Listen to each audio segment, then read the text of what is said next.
New ইয়র্কে একটা বক্তব্য রাখতে গিয়ে আমি বলেছিলাম,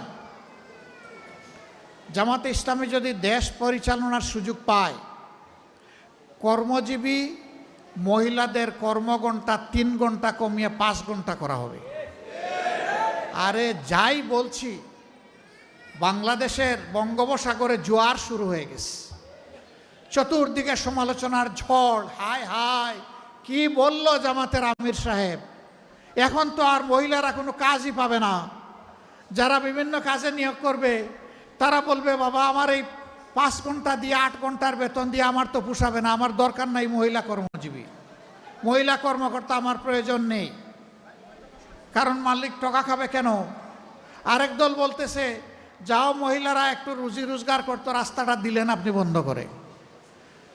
ভাই, একদিনে সব কথা বলা যায় না, বিবেচনা না করে চিন্তা না করে এই কথা বলি নাই।